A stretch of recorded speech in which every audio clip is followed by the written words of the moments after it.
రేణిగుంట మండలం మల్లవరం గ్రామం సమీపంలో నూతనంగా నిర్మించిన మల్లారెడ్డి డీమ్డ్ యూనివర్సిటీలో ఓరియంటేషన్ కార్యక్రమం ఘనంగా నిర్వహించారు. యూనివర్సిటీ ఓపెన్ ఆడిటోరియంలో జరిగిన ఈ కార్యక్రమానికి పలువురు ప్రముఖులు ముఖ్య అతిథులుగా హాజరయ్యారు. Malla Reddy deemed university founder chairman, Telangana రాష్ట్ర Medchal MLA, Malla Reddy university chancellor Mahender Reddy, MR group of institutions president Malla Reddy Bhadra Reddy పాల్గొని ఓరియంటేషన్ కార్యక్రమం ప్రారంభించారు. ఈ సందర్భంగా విద్యార్థులకు యూనివర్సిటీలో అందుబాటులో ఉన్న వివిధ కోర్సులు, విద్యా అవకాశాలు, విద్యా ప్రమాణాలు, మౌలిక వసతులపై అవగాహన కల్పించారు. నూతన విద్యార్థులకు నిర్వాహకులు శుభాకాంక్షలు తెలిపారు. ఉన్నత లక్ష్యాలు నిర్దేశించుకుని క్రమశిక్షణతో విద్యను అభ్యసిస్తూ భవిష్యత్తులో ఉన్నత శిఖరాలను అధిరోహించాలని ఆకాంక్షించారు. కార్యక్రమంలో యూనివర్సిటీ ప్రతినిధులు, అధ్యాపకులు, విద్యార్థులు, సిబ్బంది, తల్లిదండ్రులు తదితరులు పాల్గొన్నారు. అందరికీ కూడా ధన్యవాదాలు, శుభాకాంక్షలు. మీరందరూ కూడా మల్లారెడ్డి యూనివర్సిటీలో అడ్మిషన్ తీసుకున్నందుకు మీ అందరికీ కూడా ధన్యవాదాలు. మీ నమ్మకము వమ్ము కానీయమని కూడా మీ అందరికి కూడా మల్లారెడ్డి మా టీం అంతా కూడా మీకు మాట ఇస్తున్నాం. ఈ ఓరియంటేషన్ డే సందర్భంగా మా పెద్దన్న దామోదర్ అన్న, మా ప్రిన్సిపల్ సుధాకర్ రెడ్డి, మీ ఊరు ఆయన్నే 20 ఏళ్ళ సంది అలా మోహన్ బాబు దాంట్లో చేసిండు, ఇంకో కాలేజీ ఎస్విసిలో చేసిండు 15 ఏళ్ళు. ఇప్పుడు నాకు దొరికిండు బంగారం లెక్క. మీ ఊరు ప్రిన్సిపాల్ మంచి పిహెచ్డి కంప్యూటర్ సైన్స్. అదే మా టీచర్స్ అందరికి కూడా నమస్కారం. చాలా సంతోషం. ఈరోజు తిరుపతిలో పెట్టడం నేను అదృష్టంగా భావిస్తున్నా.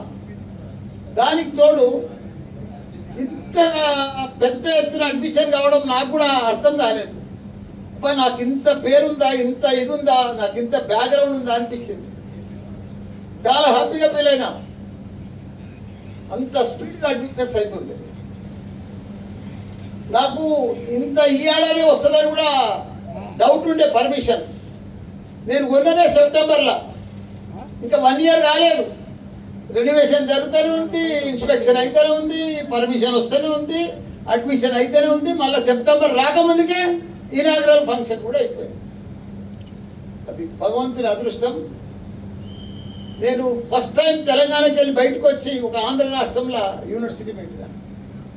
ఇప్పటిదాకా పెద్ద పెద్ద వాళ్ళందరూ కూడా కేఎల్సి కానీ, విజ్ఞాన్ రత్తయ్య కానీ, గీతం కానీ, ఇట్లా రకరకాల నారాయణ, చైతన్య వాళ్ళంతా కూడా హైదరాబాద్కి వచ్చి పెట్టి, నేను ఏందో ఏమో భగవంతుడు నాకు ఎందుకు కల్పించాడేమో రివర్స్ వచ్చిన నేనే.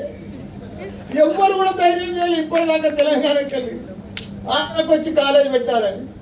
అది నాకు దేవుడు కల్పించిండు. మీ అందరి ఆశీర్వాదం కూడా నాకు దొరుకుతుంది ఇక్కడ.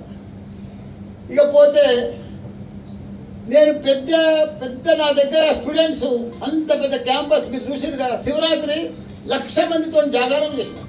శివరాత్రి 1,00,000 మంది స్టూడెంట్స్, పేరెంట్స్ ఎవరు మంది లేరు. మళ్ళీ అంత బాగా చేసిన. ఏ ప్రోగ్రామ్ అయినా బాగా పర్ఫెక్ట్ పోతుంది. ఇక్కడ కూడా మంచి క్యాంపస్ తయారు చేస్తూ ఉన్నాం. మాకు కూడా ఇన్ని అడ్మిషన్ వస్తాయని తెలియదు. హాస్టల్స్ కడతా ఉన్నాం. గర్ల్స్ హాస్టల్ కంప్లీట్ అయింది. కిచెన్ కంప్లీట్ చేస్తూ ఉన్నాం. ఈరోజు ఫస్ట్ టైం కిచెన్లో మా భోజనం వండి పెట్టాం మీకు అందరికి కూడా. గర్ల్స్ బాయ్స్ హాస్టల్ కూడా తయారైతా ఉంది. రాత్రి కల్లా తయారైపోతుంది. అది కూడా అంత స్పీడ్ మీద నడుస్తుంది. మాకే అర్థమైతే ఏం చేయాలి, అంత వేడిగా ఉంది. కాబట్టి ఇవన్నీ కూడా చిన్నవి ఉంటాయి, ప్రాబ్లమ్స్ ఉంటాయి. అవన్నిటి కూడా కంప్లైంట్స్ రూపంలో తీసుకోవద్దు. వారం 10 దినాల్లో మొత్తం లైన్ అయిపోతుంది. దానికి తోడు బుధవారం సంధి హైదరాబాద్కి వెళ్ళి టీం వస్తుంది, ఇండస్ట్రియల్ ట్రైనర్స్.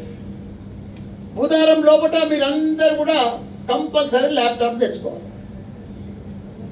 నేను ఇప్పటిదాకా కూడా చెప్పిన స్టూడెంట్స్కు లైఫ్ పార్ట్నరే ల్యాప్టాప్.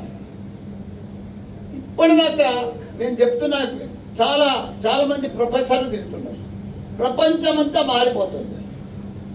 ప్రపంచంలో మనం 7-8 సంవత్సరాల వెనుకాలు ఉన్నాం. మనం ఇంకా పాత చింతపండు లెక్క, పాత కథల లెక్క, ఇంకా పాత లెక్క. మన గవర్నమెంట్ సిలబస్ 60 ఏళ్ళ సిలబస్, 60 ఏళ్ళ సంధి. ఇప్పుడు దామోదరంగా చదివినప్పుడు ఇంజనీరింగ్ వేరే ఉండే, 5 సంవత్సరాలు చెప్పుతున్నప్పుడు.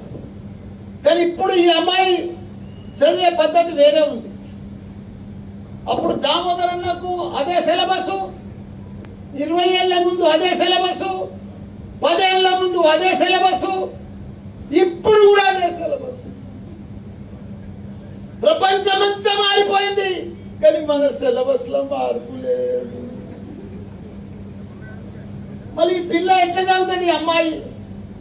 అప్పుడంటే దామోదరన్న స్ట్రీట్ లైట్ల కింద చదువుకున్నాడు, దీపం పెట్టి చదువుకున్నాడు, రాత్రి 1 గంట దాకా తెల్లారి దాకా చదువుకున్నాడు. కానీ అమ్మాయిని చదువుతారా ఈ కాలం పిల్లలు? ఇంత పెద్ద టెక్స్ట్ బుక్ ఇస్తే చదువుకొని వస్తుందా నీ బిడ్డ? రాత్రి గ్రీన్ బోర్డ్ మీద హోంవర్క్ చేస్తే నీ బిడ్డ చదువుకొని వస్తుందా? చేసుకొని వస్తుందా? హోంవర్క్ చెయ్యదు. మరి ఎట్లా? కాలం మారింది, టెక్నాలజీ జమానా, ప్రపంచమంతా టెక్నాలజీ పోతుంది. మనం ఇంకా పాత సిలబస్, పాత పిహెచ్డి, పాత ప్రొఫెసర్, పాత సార్ చెప్తే ఎట్లా అవుతుంది, ఎట్లా ఎక్కుతుంది, ఎట్లా ఉంటుంది? ఎవరికి గ్యాప్ ఎట్లా ఫిలప్ అవుతుంది?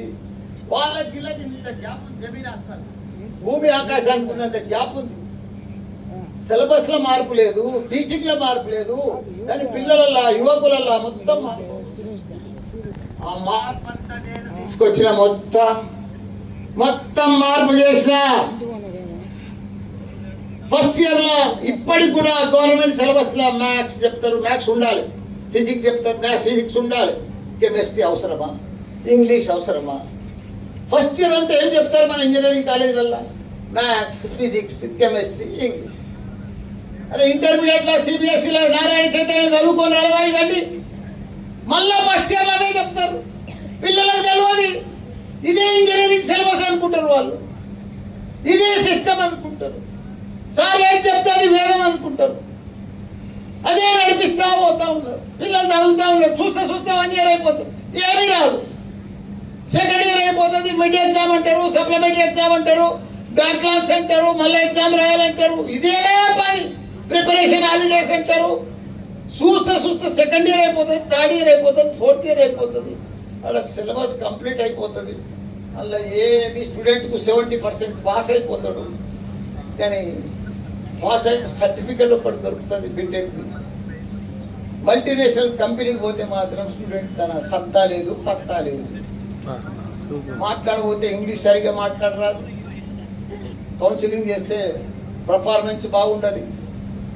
ల్యాప్టాప్ చిన్న ప్రోగ్రామ్ చేయమంటే చేయలేకపోతుంది, ఎందుకంటే ల్యాప్టాపే యూజ్ చేయలేదు.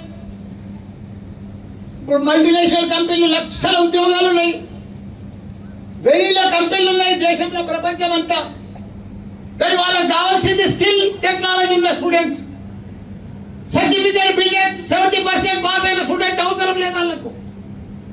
మంచి ఇంగ్లీష్ మాట్లాడాలి, ల్యాప్టాప్ రాయాలి, ప్రోగ్రామ్ చేయాలి, ఆ టాలెంట్ ఉండాలి, స్కిల్. మన పిల్లలు తన స్మార్ట్ ఉన్నారు, స్కిల్ ఉంది, టాలెంట్ ఉంది, కానీ టెక్నాలజీ లేదు, స్కిల్ లేదు. అవి నేర్పిస్తలేరు.